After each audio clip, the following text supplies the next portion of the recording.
So I just want to do a very quick debrief on the two case studies that you've just gone through. SOS, there's lots to learn, there's no doubt.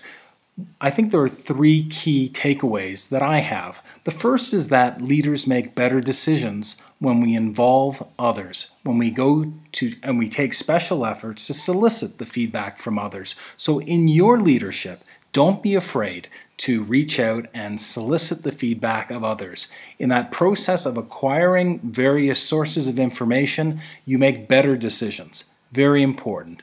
Leaders make better decisions when involving everyone. The second point is that we need to understand the relative worth of the information that we receive. Once you've acquired all of this information, once you've acquired all of the data, once you've acquired all of the input from various sources, leaders have to assess the relative worth. In SOS, that's what you had to do when you were trying to discuss the criteria, the selection criteria behind the objects that you felt were needed in your efforts to keep alive. So leaders make better decisions when involving everyone and understand the relative worth of the information that you solicit. The third piece, which I feel is critical, don't be afraid to give credit where credit is due. We in leadership should appreciate that when we go out of our way to recognize someone, to give them the credit for ideas, this is fuel, this is oxygen, this is something which empowers employees, and they, in their own way, become much more engaged and active in the company.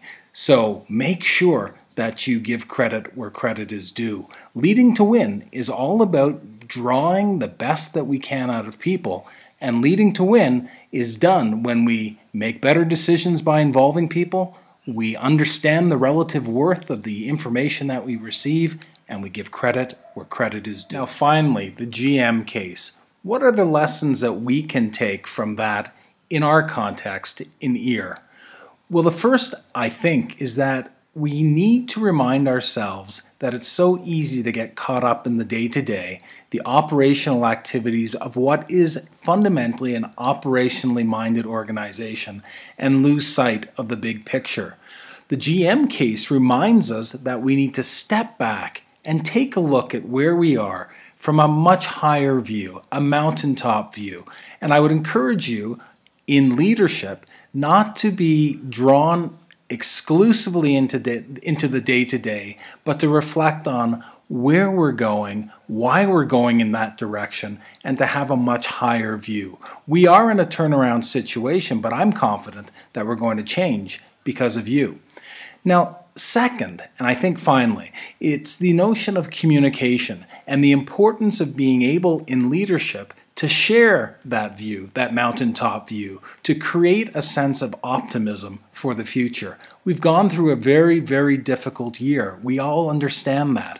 But we are undergoing this time, this period of change, with the full understanding that we now have a very much clearer view of where we are going and how we are going to get there. In leadership, we need to find ways to share that with all staff so that everyone is working towards the same direction each and every day. Enjoy your efforts leading to win. Apply the learnings from both of these case studies, and I would encourage you to continue to have discussions with everyone in the organization to surround ourselves towards a common purpose, a unanimous goal to be successful in the marketplace. I'm confident that you're going to do it and that I am privileged to be able to be doing it with you. Thank you and have a great session.